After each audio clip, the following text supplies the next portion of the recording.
Aleluia. Aqui tem alguns irmãos comigo lá do Silvina. Luana está aqui. Levanta a mão aí, Luana, para o pessoal te ver. A Stephanie está aqui, levanta a mão. O irmão Antônio está ali atrás. Está representando aqui o campo do Silvina. Graças a Deus. E, meus irmãos, eu pretendo ser breve nas minhas falas, porque a palavra é grande. Minhas palavras, todas elas têm um tema. E o tema da ministração de hoje é: você tem valor. Olha para o irmão que está do seu lado e fala: você tem valor. Graças a Deus. Aquele que pode, abre a sua Bíblia no Evangelho de Jesus, segundo escreveu o nosso irmão João, capítulo 19. Evangelho de Jesus, segundo escreveu João, capítulo 19. Graças a Deus. Evangelho de Jesus, segundo escreveu João, capítulo 19. Em reverência à palavra do Senhor, a igreja se coloque de pé. Vamos estar lendo somente os 3 primeiros versículos. Amém? Pilatos, pois, então tomou a Jesus e o açoitou. E os soldados, tendo uma coroa de espinhos, lhe puseram sobre a cabeça e lhe vestiram roupas de púrpura. E disseram: Rei dos judeus, e davam-lhe bofeteadas. Amém? Os irmãos podem se assentar, pode fechar sua Bíblia. E a palavra do Senhor, na qual veio no meu coração, é ministrada de um jeito diferente. Então a igreja vai participar bastante, amém? A palavra do Senhor aqui no livro de João nos fala que Jesus foi açoitado. E a primeira coisa que a gente tem que pensar, conforme os costumes da época, era que não era qualquer tipo de açoite que acontecia. Quando você era sentenciado a um açoite, segundo a lei de Moisés, você tinha que passar por um julgamento. E esse julgamento vinha com uma sentença, na qual você iria receber o açoite de 3 formas. Com um instrumento chamado azarrogue. Fale comigo, azarrogue. A Bíblia e a história nos contam que existiam 3 tipos de azarrogue. Um com 4 flagelos, um com 8 flagelos e um com 12 flagelos. O que é uma azarrogue? Resumindo, é um chicote. Mas não é um chicote comum. É um chicote que em cada uma de suas pontas tinha ossos de animais secos e entre cada ponta tinha bola de chumbo. E Jesus passou pelo seu açoite, digamos assim, mas o governo romano não achou sobre Jesus culpa. Mas mesmo assim, ele foi entregado para ser açoitado. Agora, a palavra do Senhor nos ensina que Jesus foi açoitado com um azarrogue de 12 pontas. Cada vez que Jesus era açoitado, segundo a lei, os mandamentos de Moisés, ele tinha que receber no máximo 40 açoites. Não podia passar disso, porque senão não era mais uma sentença, e sim uma tortura. A lei de Moisés, na qual Deus deu a Moisés 613 mandamentos, lá no livro de Deuteronômio, capítulo 23, fala que deveria receber uma pena de acordo com o seu crime. Porém, não acharam sobre Jesus culpa. Então falaram que Jesus deveria ser açoitado 40 vezes. Mas Jesus não foi açoitado 40 vezes. A palavra nos ensina que Jesus foi açoitado 39 vezes. Quantas vezes? Lembra quantas pontas tinha a azarrogue? A azarrogue de Jesus tinha 12 pontas. Então, fazendo uma continha rapidinho, cada vez que Jesus levava uma chicotada, ele recebia 12 feridas expostas. Ele levou 39 chicotadas. Agora faz aí a conta. 39 vezes 12. Quantas chicotadas dá? 468. Dói ou não dói? Dói ou não dói? E a palavra nos ensina que Jesus levou uns açoites nas pernas, nas costas e nos ombros. E após isso, pegaram-lhe uma coroa de espinhos, mas não era qualquer coroa, não era qualquer espinho. A palavra nos ensina, junto com o contexto histórico, que Jesus recebeu sobre si uma coroa feita de espinhos africanos. Eu vou pegar essa caneta aqui para os irmãos terem mais ou menos uma noção. Essa caneta aqui tem mais ou menos 20 centímetros, 15. Cada espinho tinha o equivalente do meu dedo acima. Imagina uma coroa de espinhos com os espinhos deste tamanho. A coroa de espinho que Jesus suportou não foi de qualquer jeito. Não foi feita para qualquer um suportar. Mas a palavra fala que Jesus teve sobre si uma coroa de espinhos, que foi feita com espinhos africanos.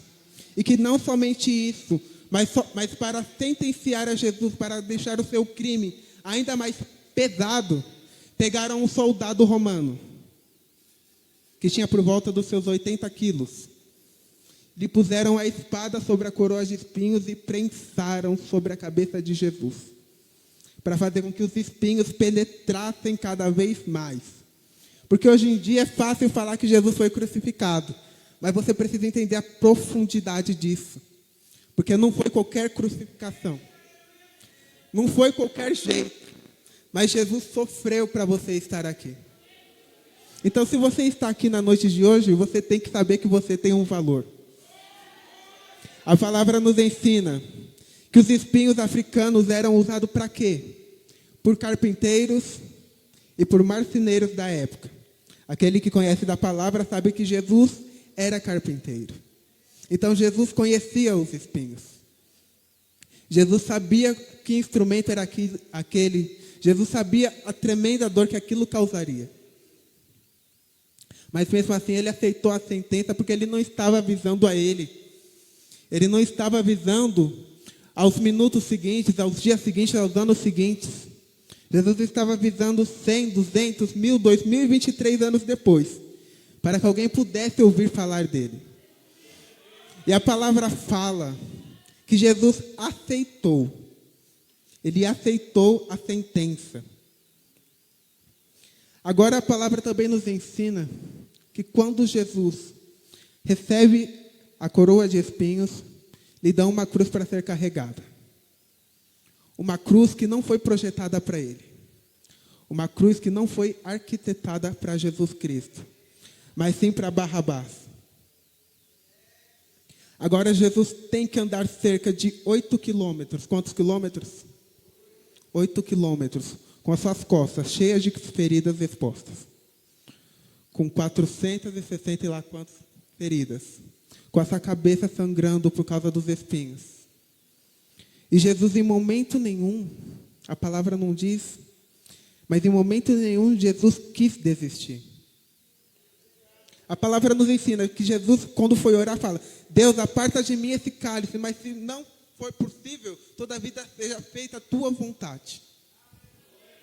No momento na qual Jesus, no seu íntimo humano, estava tremendo de medo. Jesus estava temendo a morte. Porque Jesus, além de ser 100% Deus, ele ainda era 100% homem. E é difícil quando você passa por um momento na qual você é vítima da situação, das circunstâncias. Quantas vezes você já não foi humilhado? Quantas vezes você já não foi sentenciado, já foi acusado, já colocaram um dedo na sua cara e falaram que você está errado sem você ter culpa de nada? E a palavra nos ensina que Jesus passou por isso. Agora, a caminho da crucificação, a palavra nos ensina que Jesus levou essa cruz de mais ou menos 150 quilos, carregou por cerca de 8 quilômetros. Não é 8 metros, não é até o fim da rua, mas são 8 quilômetros carregando uma cruz de 150 quilos. Uma cruz que não era para Jesus, uma cruz que não foi projetada para Jesus. Mas naquela cruz estava escrito Kleber, naquela cruz estava escrito Antônio, naquela cruz estava escrito José, naquela cruz estava com o seu nome. Uma cruz que não foi projetada para Jesus, mas ele ainda assim carregou. E a palavra ainda vai além, fala que enquanto Jesus carregava uma cruz que não era dele, ele foi apedrejado. Enquanto ele carregava uma cruz que não era dele, ele foi esbofeteado. Enquanto ele carregava uma cruz que não era dele, cuspiram no seu rosto. A palavra fala que enquanto Jesus era totalmente humilhado, era o momento que Deus estava rejeitando a Jesus para poder adotar a mim e a você. Agora a palavra, quando isso acontece, ela cumpre algo maravilhoso que está escrito lá no livro de Isaías, uma profecia de mais de 600 anos atrás de Jesus, que a palavra fala no livro de Isaías 53:5, que ele foi ferido por causa de nossas transgressões e foi moído por causa de nossas iniquidades. Então toda a profecia que foi dita, relatada, falada por Jesus, para Jesus, foi se cumprindo. Jesus não apanhou só uma vez, Jesus apanhou antes mesmo de ser julgado.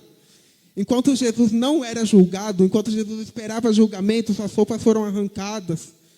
Vendaram a Jesus, bateram nele e mandaram ele profetizar quem bateu nele. Profetiza se tu és Cristo, quem te bateu? A palavra fala que pegaram a Jesus, depois de humilhar ele da pior forma possível. Pegaram suas roupas e tomaram sorte. Quem dá mais? Quem dá 5 moedas pela roupa de Jesus? Quem dá 10 moedas pela roupa de Jesus? Quem dá 15 moedas pela roupa de Jesus? Lançaram sorte sobre as suas vestimentas. E agora colocaram ao Cristo, Filho do Deus vivo, para andar 8 quilômetros aproximadamente, despido de suas roupas. Colocaram Jesus para andar cerca de 8 quilômetros, com as suas costas machucadas, com suas pernas machucadas. Porque eu não sei se você já cortou seu dedo com uma folha de papel, você sabe que dói. Agora imagina você ter suas costas totalmente açoitadas. Imagina mais de 400 feridas expostas, jorrando sangue. E ainda mandarem você pegar esse banco e levar lá do outro lado da rua. Mas Jesus passou por isso. A palavra fala que Jesus passou por isso. Ele levou sobre si um madeiro que não era para ele. E a palavra, eu não quero deixar ninguém triste aqui não, mas a palavra tem que ser pregada do jeito que ela é. Eu não posso amanciar porque é jovem, porque é criança, porque é homem, porque é melhor. A palavra é a palavra. A palavra não muda. E a palavra fala, ele foi moído. A palavra não alivia. Então, muitas das vezes você vai abrir aqui, a palavra vai ir contra o coração. A palavra vai julgar as suas ações. Porque a palavra não tem curva. Muitas das vezes você vai abrir a Bíblia e vai falar, Deus fala comigo, a palavra vai falar justamente onde você não quer que ela fale. Você vai abrir a Bíblia, você é jovem, presta atenção. Você vai abrir a Bíblia vai falar, fornicação é pecado. Você vai abrir a Bíblia vai falar que não é para você entrar na roda dos escarnecedores. Posso falar o que é isso? Não é para você andar com qualquer um. Você é jovem, você é separado. Você é cristão, você não é só mais um neste mundo. Então, se a palavra fala, não anda com qualquer um, se você anda com qualquer um, você é um desobediente. Você é um rebelde. E a palavra deixa clara, a rebeldia é pior. É pior. Você não entendeu, a rebeldia é pior do que a feitiçaria. Então, se você acha que matar gente, matar galinha, jogar sangue para cá, para lá, é ruim, ir no cemitério, roubar crânios de gente para fazer feitiço, fazer macumba, você acha que isso é pesado? Mas a rebeldia é pior. A rebeldia é mais pesado. Aí, às vezes, seu pastor, seu líder fala, faz isso, você não faz. A rebeldia. Às vezes, seu líder fala, não vai nessa, você vai entrar pelo cano. Aí você vai. Aí seu líder fala, preciso de você 10 minutos aqui antes do culto. Você chega meia hora atrasado. O que é isso? É rebeldia. E o que é? Pior que feitiçaria. E Jesus não passou por isso tudo para você estar aqui desobedecendo, não. A palavra tem que ser pregada. Você que está desobedecendo, você está em pecado. E agora a palavra nos ensina que quando Jesus chega para ser crucificado, Jesus é humilhado. Jesus é humilhado. Já não basta a vergonha de estar andando nu, no português claro, pela cidade inteira. Mas quando ele chega lá com as suas costas jorrando sangue, com a sua cabeça jorrando sangue, mandam ele deitar no chão. Agora colocam Jesus sobre uma cruz, que não tem o tamanho dele, porque não foi nem projetada e nem arquitetada para Jesus o Nazareno, mas sim para Barrabás.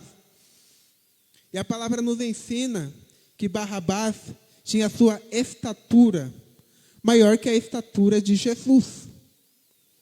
Ou seja, Barrabás era grande, era alto. Jesus não tinha essa estatura.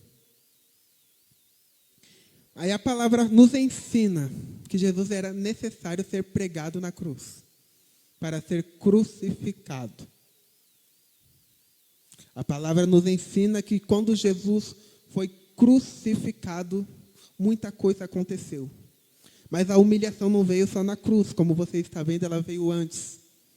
E agora quando Jesus é obrigado pelos soldados romanos a deitar na cruz, pegam um prego de mais ou menos 30 centímetros, colocam sobre a mão de Jesus. Agora eu quero que você imagine Jesus deitado, com as costas sangrando sobre uma cruz. Agora você pega a sua mão, coloca de um lado. Você é obrigado a ver a pessoa colocar um prego na sua mão. Você é obrigado a ver a pessoa martelar um prego contra a sua mão. Imagina essa tortura psicológica que Jesus passou. Que não foi só ser pregado. Jesus sofreu. E não foi qualquer sofrimento. Imagina a tortura psicológica que é você olhar para a sua própria mão e ver alguém pregando sobre ela no madeiro.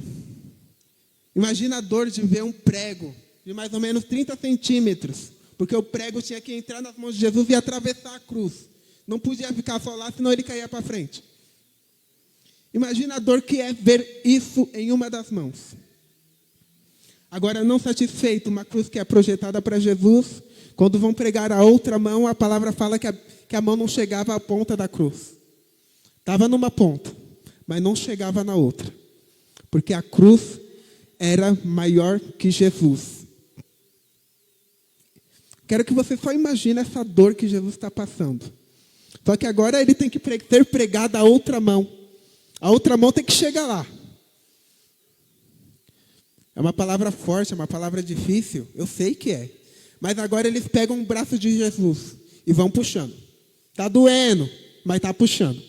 Está doendo, mas está puxando. Jesus está chorando, Jesus está gritando, mas estão puxando as mãos dele. Agora alguém prega a mão do outro lado. Não somente as mãos, mas a palavra também fala que é pregado os seus pés. Os pés de Jesus foram pregados também numa cruz que não era projetada para ele. Então, não somente seus braços foram esticados a ponto de, como eu posso dizer, deslocar os ombros, os tendões, as articulações, mas também foi obrigado a puxar Jesus para baixo, com as mãos pregadas lá em cima. Puxa para baixo, para o pé alcançar o lugar de pregar. Porque não podia pregar em qualquer lugar. Mas teve que puxar para baixo. Agora imagina a pele rasgando. Imagina a dor que é a pele da mão esticando, rasgando, jorrando sangue, caindo sangue de um lado do outro, das costas da cabeça. É uma palavra difícil? É difícil. Mas é para você entender que você tem um valor. E Jesus não te colocou para sentar nesse banco para você ficar de qualquer jeito. A palavra fala, pelo menos eu entendo assim, que antes mesmo do preleitor da palavra vir aqui para falar para a igreja, ela chega primeiro em mim. Então, quando eu estava fazendo esse roteiro, digamos assim, da palavra, o tanto que eu chorei, o tanto que foi difícil, porque não é fácil falar de Jesus. Ah, você tem que pregar, não é fácil. Ainda mais quando você é jovem. Tá seus amigos lá na escola na rodinha, você fala, eu vou me juntar com eles. Você fica lá no meio, não fala nada, fica lá quietinho. Tem a oportunidade de falar de Jesus, você não fala. Aí você está na rua, saiu da escola. O problema era a escola, saiu da escola, está indo para casa. Geralmente você sempre vai com algum, sempre tem o seu coleguinha do seu lado. Tem a oportunidade de falar de Jesus, você não fala. Vamos estreitar um pouquinho mais para os irmãos que trabalham. Você vai para o trabalho, você pega o ônibus. O ônibus nunca é vazio, é sempre lotado. Você tem a oportunidade de falar para Jesus do homem que está do seu lado ou que está sentado do seu lado. Você não fala. O que você faz? Você fica lendo a conversa do WhatsApp da pessoa que está sentada no banco da frente. Mas você não fala de Jesus. Essa palavra também é para mim. Eu não falo de Jesus. Aí agora você já está no trabalho, está lá no seu horário de almoço. Sempre tem um que fala besteira. O que fala besteira é o que todo mundo dá risada, que todo mundo é amigo, que todo mundo é colega. Você está lá ouvindo as porcarias que ele fala, mas você não tem coragem e ousadia de abrir a sua boca para falar de Jesus. Então, falar de Jesus não é fácil. Eu não estou aqui para defender jovem, para defender ninguém. Porque a palavra também vem para mim. Falar de Jesus não é fácil. E mais difícil ainda é falar como a Bíblia manda. Não é só foi pregado, mas foi torturado. Não é só tortura, mas é tortura física, psicológica. É humilhação, é dor, é choro, é sangue. Não foi de qualquer maneira. Existiu um preço a ser pago.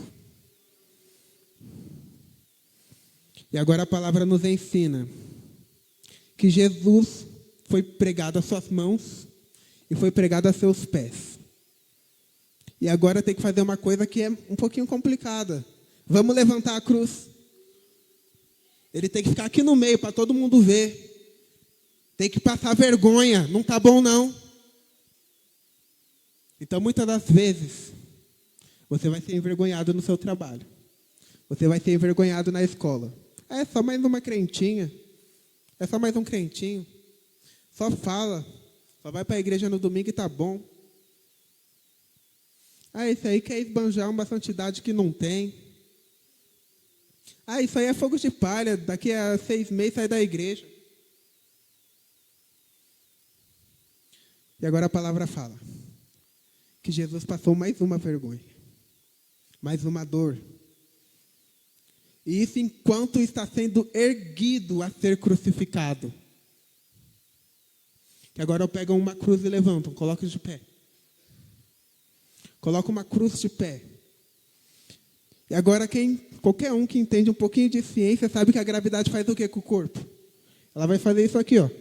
Colocou Jesus em pé. O que a gravidade vai fazer? Isso aqui não é brincadeira. A gravidade agora vai ir contra Jesus. Não foi só pregado, mas a gravidade vai agora empurrar Jesus para baixo. Dói ou não dói?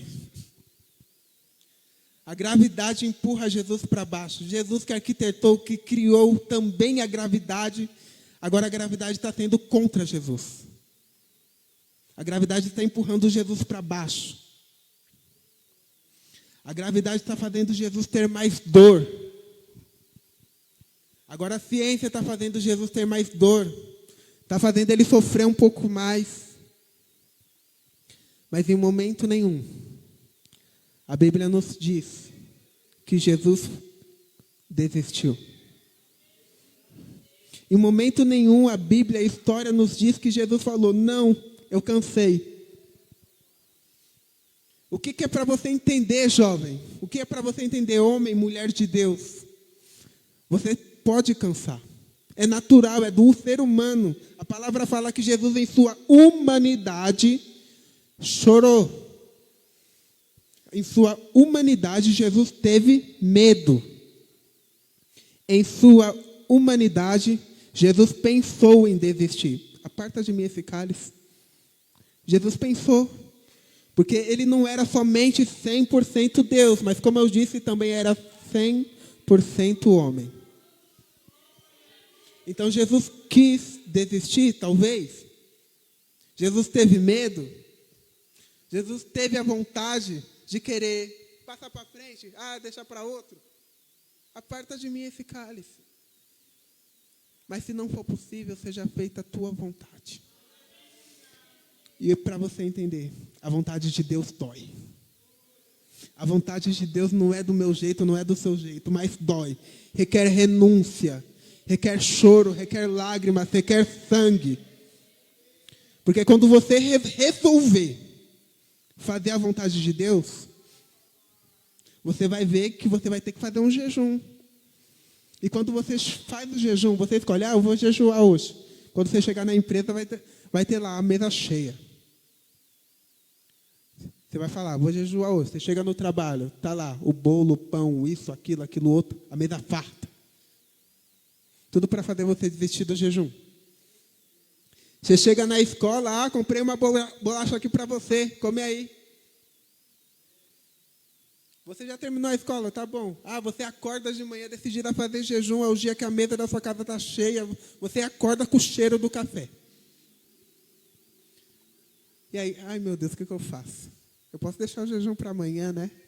Amanhã eu jejum, amanhã eu oro, amanhã eu me consagro, amanhã eu me santifico. Você vai deixando para amanhã o que a gente fala, empurrando com a barriga. Do jeito que tá bom. Mas não é assim.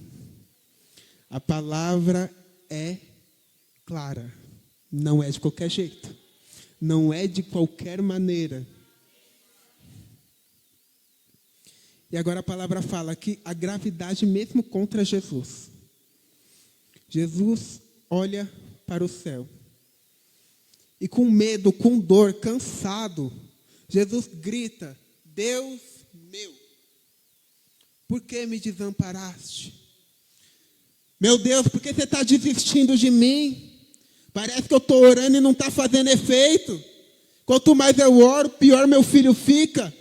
Quanto mais eu oro, mais tarde essa cria chega em casa. Quanto mais eu oro, pior é as circunstâncias. Parece que o dinheiro dura menos. Parece que as coisas acontecem mais rápido. Que você fica cansado, você só quer sentar na sua cama e chorar, que você não sabe mais o que está acontecendo. Você só quer jogar tudo para cima, desistir e falar, hoje eu morro. No português, claro. Que eu não estou aqui pregando contra a depressão, contra a ansiedade. Depressão é real, sim. Mas tem dois tipos de depressão, entenda bem. Tem a emocional, que é física, e tem a espiritual. E existem as duas depressões dentro da igreja. Que hoje em dia é fácil falar, é modinha, está se cortando. Está chorando, está com falta de ar, é modinha. Está todo mundo fazendo isso. Mas tem dois tipos de crise. Tem a física, que precisa de hormônio, como precisa de medicação. Mas tem a espiritual. E a Bíblia fala, certa casta de demônio só sai se for com jejum e com oração.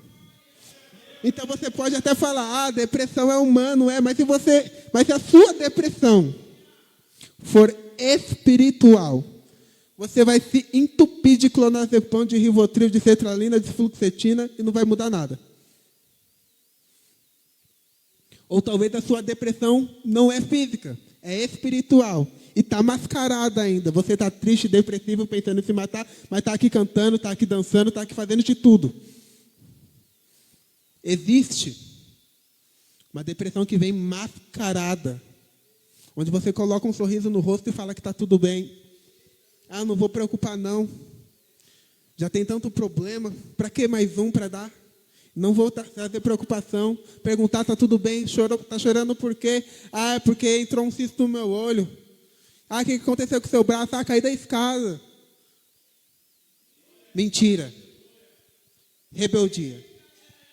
E como eu falei, pior que a feitiçaria. E agora a palavra, continuando nesse tema, nos ensina que Deus fala para o povo. Casa de Israel, não ande ansiosos por coisas nenhuma, mas todavia seja cheio do Espírito Santo. Então a palavra também fala sobre a ansiedade. Existe a ansiedade que é física, hormônio, medicação, e existe a ansiedade que é espiritual. Agora, a gente tem que ter o discernimento de saber diferenciar. Porque as duas são parecidas. A depressão física e espiritual é parecida. A ansiedade física e espiritual também é parecida. Mas a coisa que difere, está depressivo? Tá. O que está acontecendo? Está orando? Não ora. Está jejuando? Não jejua. Está consagrando? Não está consagrando. Está vindo de manhã na escola dominical? Está renunciando ao sono? Não está vindo. Está estudando? Está se dedicando a Deus? Não está. Então isso é o quê? É depressão espiritual. Só resolve no altar. Só resolve com jejum. Só resolve com oração. A ansiedade que você tem fica toda hora batendo o pé lá, ó. Fica toda hora batendo o pé. Quando não está batendo o pé, está com o dedo na boca. Arrancando as unhas.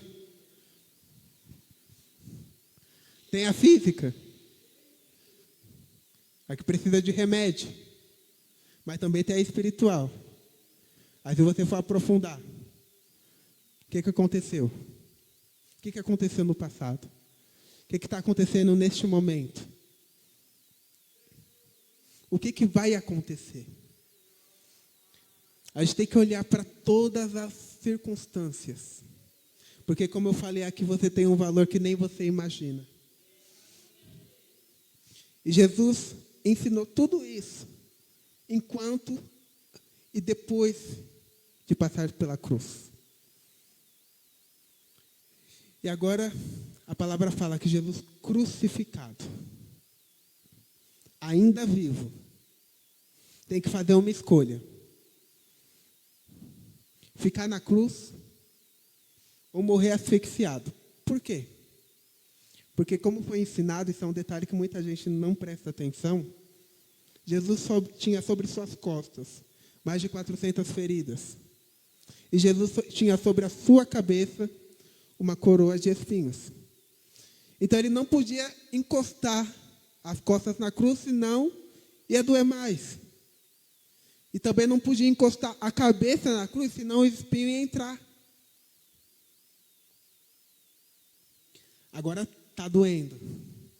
Jesus tem que fazer uma escolha. Continuar encurvado. Ou ficar em posição ereta para poder respirar. E é isso que Jesus faz. A palavra ensina que Jesus, nas cruz, fica numa posição onde todos veem ele. Então ele não estava de cabeça baixa olhando somente para quem estava embaixo, mas estava de cabeça reta olhando para todos que estavam à sua frente. E enquanto Jesus está na cruz, ele é humilhado mais uma vez. Para você entender que você não vai passar por poucas e boas só uma vez. E o problema não é você ser cristão. O problema não é você ser crente. Mas se você tem o caráter de Cristo, se você tem sobre a sua vida a luz do Espírito Santo, toda hora alguém vai colocar um dedo na tua cara. E você tem que ter mentalidade para entender que você vai passar por isso mais de uma vez. Mais de uma vez vão fazer que nem Jesus. Cadê teu Deus? Mais de uma vez vão fazer igual fizeram a Jesus. Desce daí, tu não é crente? Sai dessa cama. Tá indo para a igreja para quê? Não está adiantando nada. Mais de uma vez vão colocar o dedo na sua cara e falar, igreja para quê? Hoje é sexta, como o pessoal fala aí, sextou. Para que vai para a igreja? Para que vai orar? Para que vai jejuar? Você é jovem, Tem muito ainda para viver, vamos curtir. Mais de uma vez vão falar isso para você. Só que você tem que fazer igual a Jesus. Decisão. Vai ficar encurvado para situações, vai deixar o povo falar, vai deixar o povo colocar o dedo na tua cara, ou você vai andar de cabeça reta?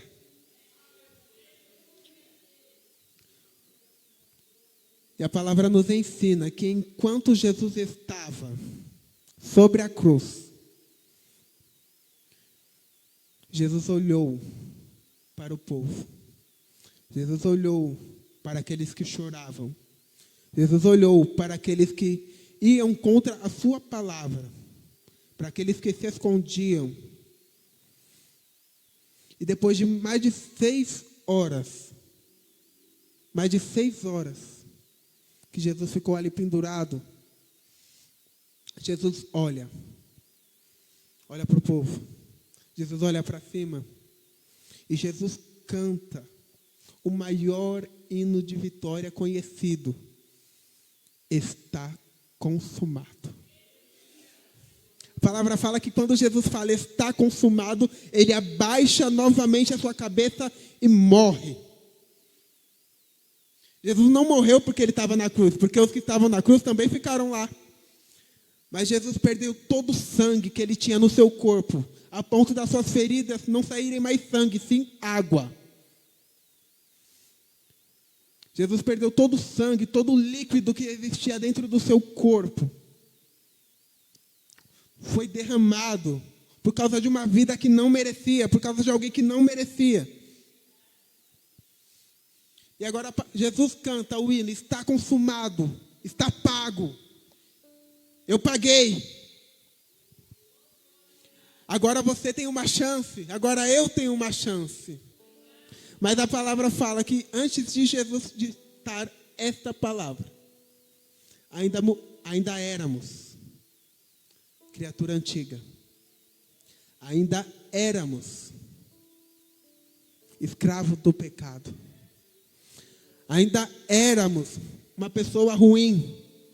Mas a partir do está consumado, está pago, você tem um valor que você não entende.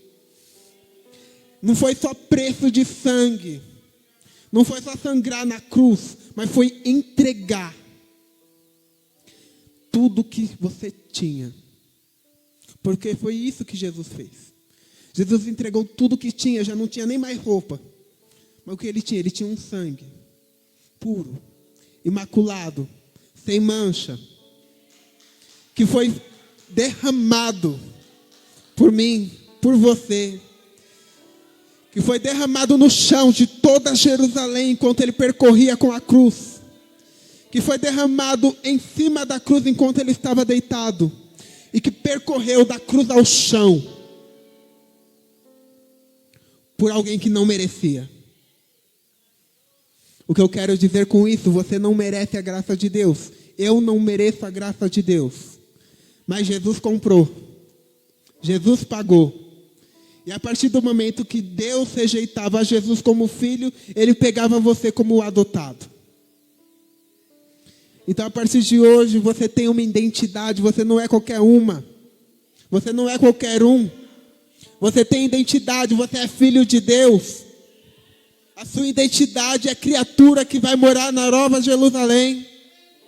Você tem um caráter que tem que ser diferente do caráter do mundo. Não é para vestir qualquer roupa, não é para vestir qualquer coisa. Falando rasgado, não é para você entrar na igreja vestido de qualquer maneira, porque você é diferente. Não é para usar um short curto, não é para usar uma calça rasgada. É se portar como alguém que Jesus pagou. Custou caro. Custou caro sua vida. Então não é para andar jogado. Sua vida custa caro. Não é para colocar qualquer roupa. Não é para falar qualquer coisa. Não é para falar com qualquer um. Você tem que saber se portar como criatura do reino de Deus. Aquele ali só fala porcaria, só escuta funk. Aquele ali bate na esposa, bate no marido, fuma maconha, fuma cigarro, bebe até cair. Você vai andar com um bicho desse para quê? Para quê? É obrigação sua pregar o evangelho. Transformar é com Deus. Você não tem que ficar lá fazendo mais coitadinho. Ele está precisando de mim. Não, a palavra que renova, a palavra que restaura. Faz a sua parte e sai, deixa que Deus faz a dele. Fala para o seu amigo da escola, Jesus te ama, mas não anda com ele. Fala para o amigo do trabalho, Jesus te ama, Jesus te quer, você vai ser diferente. Eu vejo a mudança em você, mas não seja igual a ele. Vou repetir, não é para andar rasgado. Porque hoje em dia virou moda, né? Umas calças rasgadas que valem mais do que 2, 3 que está inteira. Umas camisetas que só Jesus na causa. Não é nem camiseta, é um pano transparente. Que as meninas adoram usar. Os meninos, umas correntes, parece que está com 5 quilos de chumbo no pescoço. Vai para a igreja, não tem reverência. Não chega, não ora, não faz nada. Que servo é você? Você foi pago. E foi caro. Não foi para você chegar, sentar lá no último banco e reclamar o culto inteiro que foi ruim. Não foi para você chegar e falar, hoje deram oportunidade para ser irmã, não sei não, hein? A sua obrigação aqui não é olhando o pecado da irmã, o pecado do irmão. Não é para você chegar aqui e falar, nossa, aquela irmã vai cantar, tá de calça. Nossa, aquele jovem vai trabalhar, estava de banco semana passada. Nossa, ficou o culto inteiro no celular e deram oportunidade para ele, deram oportunidade para ela. Nossa, eu aqui quietinho no meu canto, ninguém nem a paz do Senhor dá para mim, mas o irmão ficou fofocando lá embaixo o dia inteiro e chamam ele para pregar, que é isso? Não é para você olhar para isso. Você custou caro. Você tem que saber se portar como um cidadão do céu. Você tem que ter atitudes de uma pessoa que é salva. As pessoas têm que olhar para você, te parar no meio da rua e te perguntar, você é crente? Você tem um brilho que eu não vejo nos outros. Você é cristão? Tem alguma coisa em você que é diferente? As pessoas têm que fazer isso com você, porque se não vai ter alguma coisa errada é com você.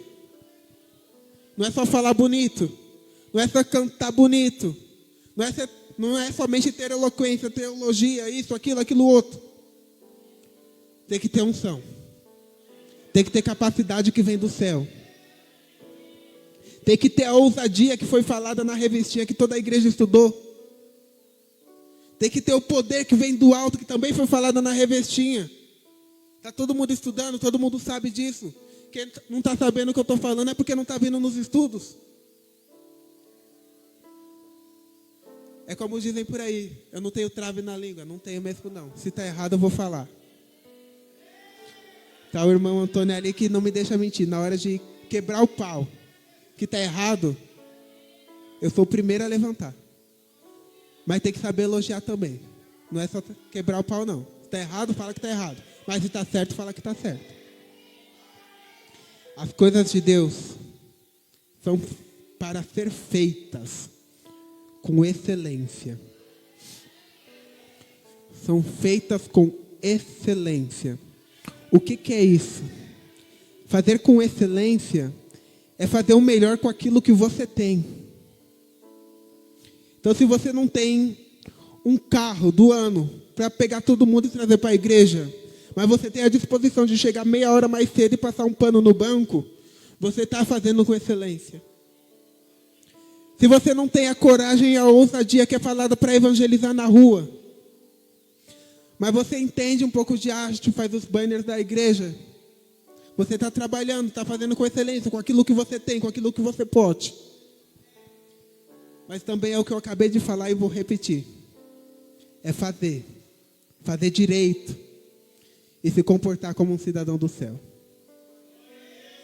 Se comportar como uma nova criatura.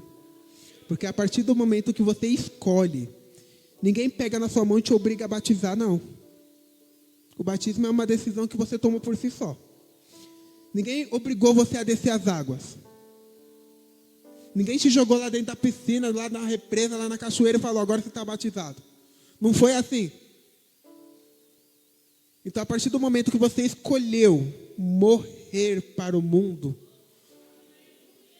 A partir do momento que você escolheu morrer para o mundo, você tem por obrigação viver para Deus. A sua obrigação é viver de maneira excelente.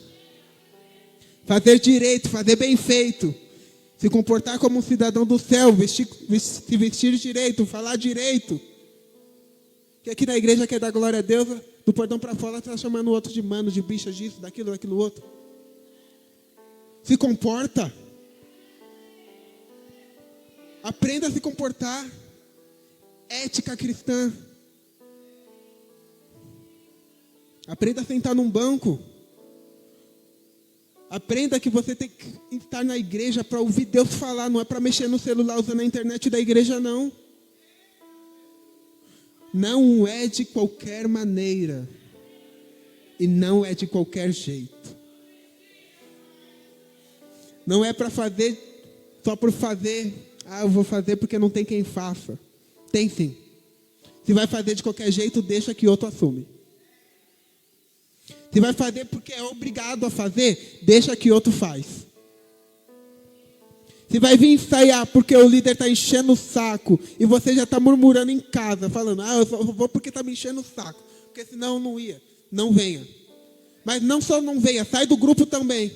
Porque ficar aí de encosto também não dá certo, não. Isso serve para as crianças. Não quero ir não, quero assistir aqui o YouTube, assistir a Netflix. Não vem, mas também sai do grupo das crianças. Os jovens, não quero não, aqui tá bom, aqui tá, do meu jeito tá bom. Não quero vir para o ensaio, não quero vir ensaiar a coreografia, não quero vir ensaiar o instrumento. Não venha, mas também sai do grupo. No grupo de varões, não quer vir para o ensaio, não venha, mas não fica no grupo enchendo o saco. Não fica no grupo sendo pedras de tropeço para os outros caírem. Faz direito. Faz direito. Ou não faz. Porque a palavra nos ensina que Deus não capacita para depois enviar. Mas Deus envia. E enquanto você decide andar com as suas próprias pernas, Ele vai te capacitando. Enquanto você decide, eu vou fazer porque Jesus merece, você vai fazendo melhor. Eu vou cantar porque Jesus mandou eu cantar. Jesus me deu o dom para cantar. Enquanto você faz isso porque Deus merece, a sua voz melhora, você nem percebe. Você fala, eu canto feio. Não estou nem aí, você está cantando para Jesus. De novo esse hino, não estou cantando para você, estou cantando para Jesus. Se esse hino, você consegue cantar bonitinho, consegue cantar direito, canta. Se você consegue fazer com excelência qualquer coisa que seja da parte de Deus, faça. Não espera mandar. Não espera obrigar porque é feio, é vergonhoso para você. O jovem toca um instrumento que é uma maravilha. Aí chega, fica o culto inteiro sentado, tem que esperar o líder ir lá falar com ele. Não vai tocar bateria não? Se comporta. É sua função. Eu não vou ensaiar não, mas se me chamar para cantar, eu canto o hino que eu sempre canto. Tá tudo certo, a igreja conhece, a igreja me ajuda. Se eu falhar, eles continuam. Se comporta. Ou faz direito ou não faz. Ensaie em casa. Porque muito é falado de Malaquias 3:10, da oferta. Muito é falado do dízimo, mas o dízimo é de tudo que você tem. O dia tem 24 horas, 2h40 por dia é de Deus. Você ora 2h40? Você para ler a Bíblia? Meia hora, nem 2 horas, vai. Meia hora. Você para jejuar, você para prestar atenção no que Deus quer falar com você? Ou faz direito ou não faz? Porque como foi ensinado, como foi pregado aqui, você custa caro. Isso aqui não é para você se orgulhar, não. Isso aqui é motivo de você ajoelhar no chão, chorar e falar, Jesus, muito obrigado. O motivo de você custar caro é porque alguém precisou perder. E perdeu tudo. Perdeu as roupas, Perdeu o sangue. De suas feridas já não saía sangue, mas sim água, como é falado lá no Evangelho de João. Perdeu a água do seu corpo. Talvez, digamos assim, que Jesus já nem estava enxergando direito, porque foi esbofeteado, espancado, apedrejado. Custa caro você estar aqui. E eu não estou falando de dinheiro, não estou falando de oferta, de dízimo. Eu estou falando de interior. Agora, como está a sua casa? Como está esse templo que você diz ser seu corpo? Como estão as coisas por dentro? Você está orando, você está jejuando, você está limpando a morada de Jesus ou está deixando uma bagunça? Está seguindo com o embalo, empurrando com a barriga? Não é de qualquer jeito. Não é de qualquer maneira. E eu ouso falar, não é para qualquer um. Então, se você está aqui, é porque você foi chamado, separado e escolhido. Amém? As palmas louvam ao Senhor Jesus. Pastor Devanir. Pastor Júnior.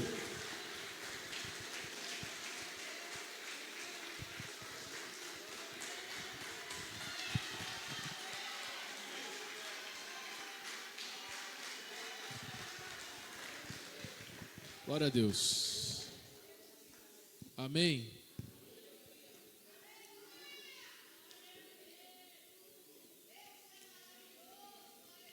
Glória a Deus, irmãos. Então, é melhor obedecer do que sacrificar. Fala para o irmão do seu lado, obedeça, que é melhor. Amém. Glória a Deus. Amanhã, Escola Bíblica Dominical, 9 horas da manhã. Você que não está vindo, vem, irmão, em nome de Jesus. Vem aprender da palavra do Senhor. Vem aprender mais dos propósitos do Senhor.